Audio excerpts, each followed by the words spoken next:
PM के America दौरे से भारत की अर्थव्यवस्था को मिलेगी कितनी मदद? क्या पीएम मोदी अमेरिका से निवेश लेकर आएंगे? किन किन कंपनियों ने भारत में निवेश का वादा किया है? चीन को अमेरिका ने क्या चेतावनी दी? जानने के लिए देखते हैं टॉप 9 अमेरिका में जय हो। प्रधानमंत्री नरेंद्र मोदी ने सॉफ्टवेयर कंपनी एडोब के चेयरमैन शांतनु नारायण के साथ बैठक की। विदेश मंत्रालय के मुताबिक एडोब ने भारत में चल रही गतिविधियों और भविष्य की निवेश की योजनाओं पर चर्चा की है। इसके अलावा स्वास्थ्य, शिक्षा और अनुसंधान एवं विकास जैसे क्षेत्रों में डिजिटल इंडिया के प्रमुख कार्यक्रमों पर भी चर्चा की गई। शांतनु नारायण भारतीय मूल के हैं, लिहाजा पीएम मोदी के साथ हुई इस बैठक को बेहद अहम माना जा रहा है। पीएम मोदी ने दूरसंचार के क्षेत्र में काम करने वाली कंपनी क्वालकॉम के अध्यक्ष और सीईओ क्रिस्टियानो आर अमोन के साथ बैठक की है। क्वालकॉम कंपनी सेमीकंडक्टर उत्पादन, सॉफ्टवेयर, वायरलेस टेक्नोलॉजी के क्षेत्र में काम करती है। इससे भारत में 5G तकनीकी का इंफ्रास्ट्रक्चर तैयार करने और उसके इस्तेमाल में मदद मिल सकती है। इसके जरिए भारत में ऑटोमोटिव IT के क्षेत्र में बड़ा निवेश हो सकता है।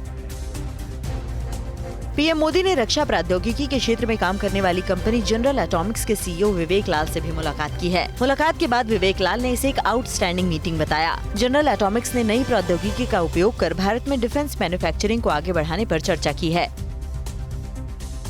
पीएम मोदी ने फर्स्ट सोलर कंपनी के सीईओ मार्क विडमार से भी मुलाकात की है। मुलाकात के बाद विडमार ने पीएम मोदी की जमकर तारीफ की। विडमार ने कहा कि पीएम मोदी ने औद्योगिकी नीति के साथ साथ व्यापार नीति में एक मजबूत संतुलन बनाने के लिए काम किया है। ये भारत में विनिर्माण स्थापित करने के लिए फर्स्ट सोलर जैसी कंपनियों के लिए एक आदर्श अवसर है।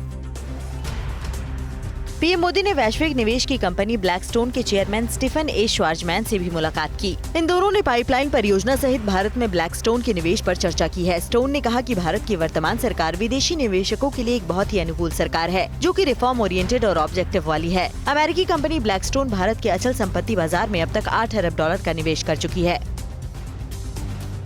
ब्लैकस्टोन ग्रुप के सीईओ स्टीफन श्वार्जमैन से मुलाकात के बाद पीएमओ ने ट्वीट किया। ट्वीट में कहा गया है कि श्वार्जमैन के साथ भारत में मौजूद निवेश के अवसरों सहित नेशनल इंफ्रास्ट्रक्चर पाइपलाइन और नेशनल मोनेटाइजेशन पाइपलाइन के चलते बनने वाले निवेश के मौकों पर भी चर्चा हुई। विदेश मंत्रालय के मुताबिक प्रधानमंत्री आज वॉशिंगटन में क्वाड समूह के नेताओं के शिखर सम्मेलन में हिस्सा लेंगे, जिसमें अफगानिस्तान, इंडो पैसिफिक, कोविड-19 महामारी और जलवायु संकट जैसे संवेदनशील मामलों पर बात की जाएगी। प्रधानमंत्री अमेरिकी समय अनुसार 24 सितंबर की शाम वॉशिंगटन से न्यूयॉर्क जाएंगे, जहां 25 सितंबर को पीएम मोदी UN महासभा को संबोधित करेंगे। पीएम से मुलाकात के दौरान अमेरिकी उपराष्ट्रपति कमला हैरिस ने चीन का नाम लिए बगैर उसे आगाह किया। हैरिस ने कहा कि दुनिया में लोकतंत्र खतरे में है। इस खतरे से निपटने के लिए भारत का सहयोग जरूरी है। आपको बता दें कि चीन की विस्तारवादी नीति के कारण एशिया प्रशांत क्षेत्र के कई देशों में लोकतंत्र प्रभावित हो रहा है। उधर अमेरिका में जिस होटल में पीएम मोदी ठहरे हैं, उस होटल के बाहर बलूच समुदाय के लोग हाथों में तख्तियां और नारेबाजी करते हुए पाकिस्तान पर प्रतिबंध लगाने की मांग कर रहे थे। बलूचिस्तान की आजादी की मांग कर रहे थे। बलूच लोगों ने पीएम मोदी और क्वाड देशों से अपील की है कि जब तक पाकिस्तान पर बैन नहीं लगता, आतंकवाद खत्म नहीं होगा। फिक्र आपकी, सोमवार से शुक्रवार रात 9 बजे सिर्फ TV9 भारतवर्ष पर।